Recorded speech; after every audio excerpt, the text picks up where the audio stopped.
Mumbai Indians Rajasthan রয়্যালের কাছে কিন্তু একটা বাচ্চা ছেলের মতো, মানে বাচ্চা ছেলের থেকে বেশি। তার আগে বলে রাখি, মুম্বাই ইন্ডিয়ান্স এখানে প্রথমে ব্যাটিং করে 179 রান করেছিল 9 উইকেটের বিনিময়ে 20 ওভার শেষে। আর এখানে হার্দিক পান্ডিয়া না বোলিং ভালো করতে পারছিল, না ব্যাটার ভালো করতে পারছিল, না এখানে ক্যাপ্টেন্সি ভালো করতে পারছিল।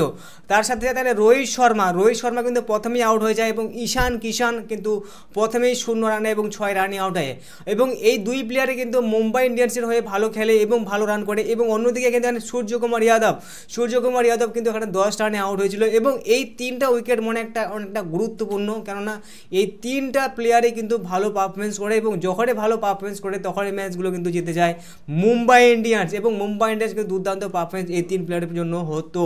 তবে এই তিন প্লেয়ার আউট হওয়ার পরে কিন্তু অনেকটাই সংকটের মুহূর্তে ছিল এবং এই সংকটের মুহূর্তে কিন্তু পার করেছিল একটা প্লেয়ারই, সেই প্লেয়ারটার নাম হচ্ছে এখানে তিলক ভার্মা কিন্তু 65 রান করেছিল 45 বলে। কিন্তু রাজস্থান রয়্যালের উইকেট না নিতে পারার জন্য কিন্তু এই ম্যাচটা হারতে হয়েছিল। এবং মুম্বাই ইন্ডিয়ান্সের জাসপ্রীত বুমরা, হার্দিক পান্ডিয়া কেউই উইকেট নিতে পারেনি। এবং জাসপ্রীত বুমরাকে কিন্তু অনেকটাই আশা করা হয়েছিল যে জাসপ্রীত বুমরা সম্ভবত এখানে ভালো একটা উইকেট নেবে, এবং উইকেট কোনো কিন্তু নিতে পারেনি এবং শুধুমাত্র একটা উইকেট নিয়েছিল 74 রানে।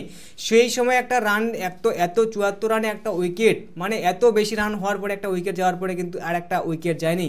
এবং এখানে কিন্তু যশস্বী জয়সওয়াল মানে প্রত্যেকটা ম্যাচে সেরকম ভালো খেলতে পারে না, তবে মুম্বাই ইন্ডিয়ান্সের বিপক্ষে কিন্তু অসাধারণ পারফরমেন্স করেছে।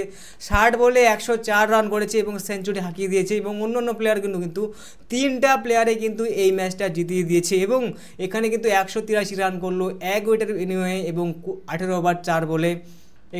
এখানে কিন্তু 9 উইকেটে কিন্তু জিতে যায় রাজস্থান রয়্যাল।